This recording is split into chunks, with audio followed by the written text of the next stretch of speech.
Israeli Hamas holy war. Has the world gone mad? I imagine you have listened to any number of news reports, as well as interviews and stories prepared by some of the most astute political analysts and editorialists. This deplorably inhuman so-called holy war has pushed even the Russian-Ukrainian war often off front pages.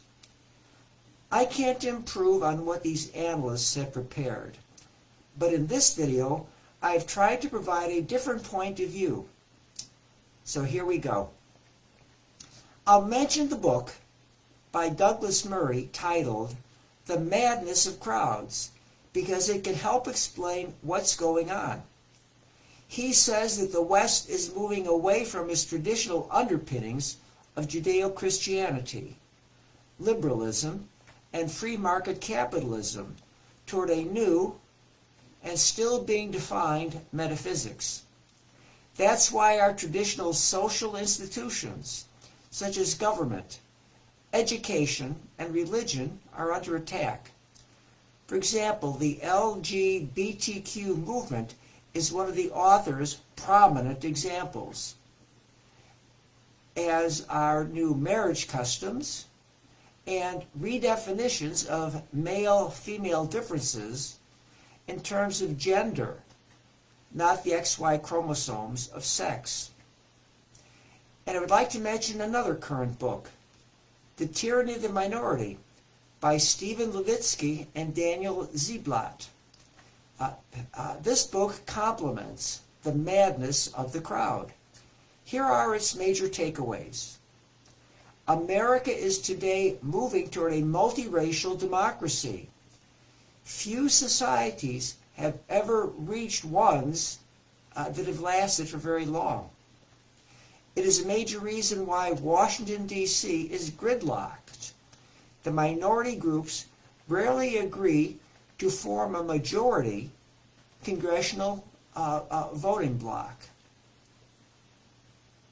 The book claims that today we have a fettered majority, which means the groups have a plurality, but not enough for a majority. And the result gives the book's title, Tyranny of the Minority. And it takes little stretch of the imagination to extend both of these books to the international stage. Listeners can find YouTube and other videos giving more details on these books. And I'll end this podcast on a lighter note by mentioning some over-the-top activities pursued by a growing number of enthusiasts.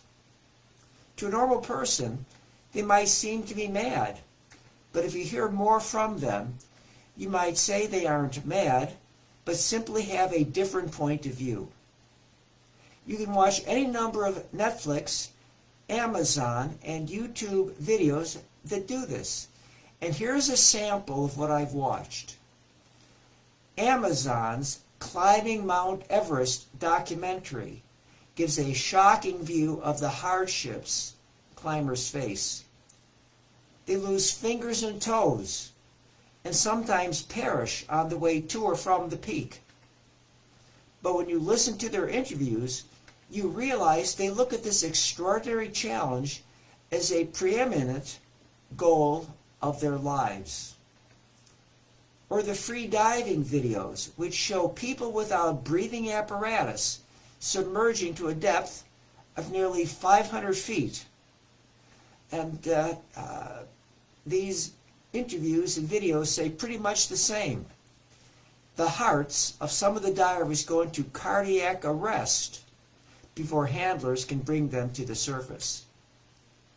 Or watch videos showing skydivers jumping without parachutes, skiers dropping out of helicopters to land on the tops of mountains so they can ski down, or surfers heading into hurricane-tossed gigantic waves.